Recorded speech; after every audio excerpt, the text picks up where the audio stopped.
नमस्कार, जय श्री कृष्णा। मैं राकेश शिवान्य एस्ट्रो चैनल में आपका बहुत बहुत स्वागत करता हूं। और आज मैं आपको एक ऐसा रहस्य बताने जा रहा हूं ज्योतिष का, जिसको सुनने के बाद आपको लगेगा कि आपने कोई चीज सुनी है और आप उसको बहुत पत्रिकाओं में इम्प्लीमेंट करने की कोशिश करेंगे। यूं तो हम लोग पहचानते ही हैं कि कौन कितना संपत्ति वाला है। ये कुंडली से सेकंड भाव से उसके मालूम चल जाता है। उसके 11वें भाव से मालूम चल जाता है, जो आय का भाव है, जमा धन का भाव दूसरा भाव है। उससे आदमी का मालूम चल जाता है कि ये आदमी धनी होगा या नहीं होगा। लेकिन एक तरीका और है उसके धनी पता करने का। वो है नवमेष से, यानी नाइन्थ हाउस के लॉर्ड के द्वारा आप कैसे मालूम कर सकते हैं कि इंसान धनी होगा या नहीं होगा। और धनी होगा तो विपुल धनी होगा या नॉर्मल धनी होगा। क्योंकि दो फर्क होते हैं इस चीज में, कि आदमी बहुत धनी हो, अरबपति हो, बिलियनर हो या मिलियनर हो। पहले जमाने में तो लखपति करोड़पति होते थे, लेकिन अब तो लखपति हर कोई होता है। तो करोड़पति हो या अरबपति हो, ऐसा समझिए आप इस चीज को। तो वो नवमेष से कैसे मालूम चल सकता है, नाइन्थ हाउस के लॉर्ड से कैसे मालूम चल सकता है, वो मैं आपको बताता हूँ। देखिए, इसमें बहुत सिंपल सिद्धांत है जो आपको हर पत्रिका पे लगाना है। ये श्लोक है, शास्त्रों का दिया हुआ सिद्धांत है ये कोई सिद्धांत ऐसा नहीं है जो अपने आप से बताया। श्लोक आपके सामने है।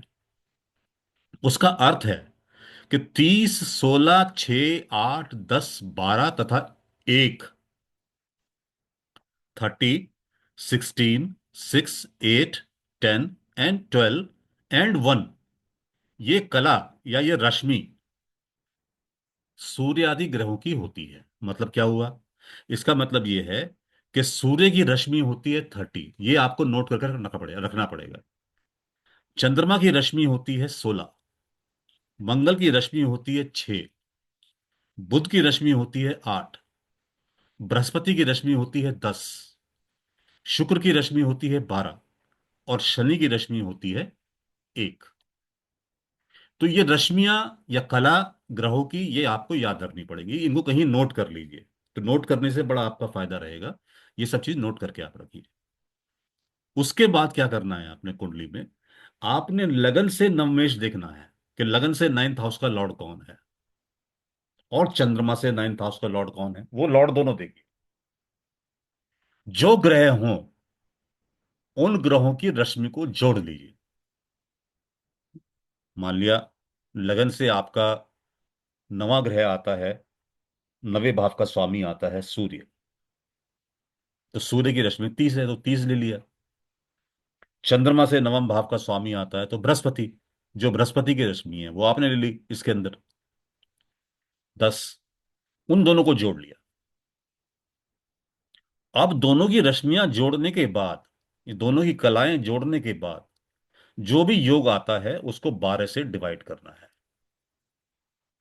और जो बैलेंस आए उसको चंद्र लगन से गिनना है। यदि वह राशि जो बैलेंस आया और चंद्र लगन से हमने गिना, मान लिया बैलेंस 3 आया, तो चंद्रमा जहां बैठा है उससे 3 भाव आगे चल। जो भी राशि वहां पर है, अगर वो राशि शुभ ग्रह से युत है, पाप ग्रहों के प्रभाव से हीन है, तो मनुष्य निश्चित ही करोड़पति होता है। और यदि उस राशि में पापी ग्रह हो तो हजारों की इनकम वाला होता है। आज की डेट में कह सकते हो कि लखपति हो सकता है। और यदि उस राशि में उच्च का ग्रह हो तो वो आदमी करोड़पति या अरबपति हो सकता है। कैसे, मैं आपको एग्जाम्पल दिखाता हूं। देखिए, जैसे ये एग्जाम्पल है, ये भी काफी पैसे वाले व्यक्ति हैं। इसमें अगर आप देखें, लगन इसका बनता है बुध, 6 नंबर राशि है लगन में। तो लगन से नवा भाव देखें अगर, तो कौन सा भाव आया? 1, 2, 3, 4, 5, 6, 7, 8, 9।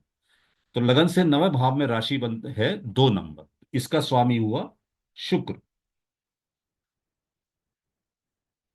अब चंद्रमा से नवा भाव गिने, चंद्रमा कहाँ है कुंडली में? चंद्रमा ये नवे भाव में है, तो यहां से नवा भाव गिने। 1, 2, 3, 4, 5, 6, 7, 8, 9, ये भाव आया।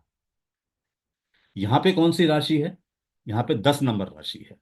तो इसका स्वामी हुआ शनि। अब हमने शुक्र की राशि देखी। शुक्र की तो आपने देखा कितनी रश्मि है या कितनी कला है। तो शुक्र की कला अगर आप देखें, तो शुक्र की कला आती है 12। और शनि की कला आती है एक, जो पीछे टेबल में दी हुई है। इन दोनों को जोड़ लीजिए तो 12 + 1 हो गया 13। और इसको डिवाइड कीजिए 12 से, तो बैलेंस क्या आएगा?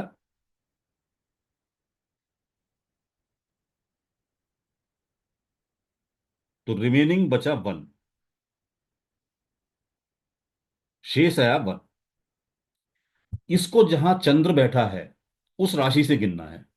जहां पे चंद्रमा बैठा है उस राशि से काउंट करना है। तो चंद्रमा कहां बैठा है? चंद्रमा 2 नंबर राशि में बैठा है, तो इससे काउंट करेंगे, 2 नंबर राशि आई खाली। और तो कोई फर्क नहीं पड़ा। तो 2 नंबर राशि आई। इस 2 नंबर राशि को कौन कौन ग्रह देख रहे हैं? बृहस्पति देख रहा है, शुक्र देख रहा है 7वीं दृष्टि से। तो ये 2 नंबर राशि जो है, ये पर्याप्त बली है। तो ऐसा इंसान करोड़पति रूप से निश्चित है। इस कुंडली में देखिए, लगन से नवा भाव कैलकुलेट कीजिए। लगन है 4 नंबर, इससे नवा भाव ये 7वां हो गया, 8वां हो गया, नवा भाव हो गया। कौन स्वामी हुआ? गुरु। चंद्र से नवा भाव देखिए, चंद्र का नवा ये 7वां हो गया, 8वां हो गया, नवा। नवे में 6 नंबर राशि है। स्वामी कौन हुआ? बुध।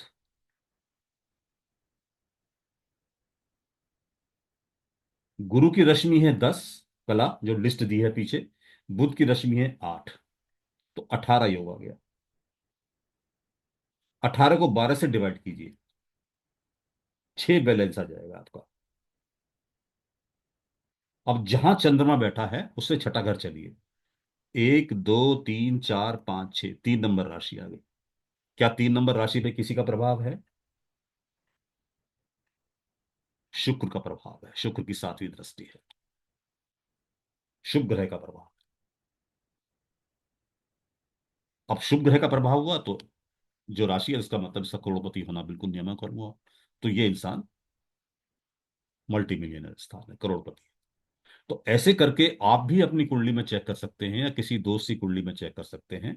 उसमें वही करना है कि आपको लगन से नवा भाव का स्वामी देखना है, चंद्र से नवे भाव का स्वामी देखना है, दोनों की रश्मियों को ऐड करना है, 12 से डिवाइड करना है, जो नंबर आए चंद्रमा से उतने भाव पे चलना है। उस राशि को देखना है कि वो राशि या भाव बली है या नहीं। उस राशि में कोई उच्च का ग्रह बैठा है, उस राशि में शुभ ग्रह बैठा है या शुभ ग्रहों की दृष्टि है या नहीं। अगर शुभ ग्रहों की दृष्टि हो या उच्च ग्रह बैठा हो तो निश्चित रूप से वो इंसान करोड़पति या अरबपति होगा। तो ये फॉर्मूला है। आशा करता हूं आपको समझ में आया होगा। समझ में आया तो काइंडली लाइक कीजिएगा, सब्सक्राइब कीजिएगा, शेयर कीजिएगा। इससे मोटिवेशन मिलता है। और इसके अलावा हम रेमेडियल एस्ट्रोलॉजी की क्लास स्टार्ट करने जा रहे हैं मार्च के एंड से, होली के बाद। आप में जो भी इंटरेस्टेड हो उस क्लास को ज्वाइन कर सकते हैं। तब तक के लिए धन्यवाद। जय श्री कृष्ण।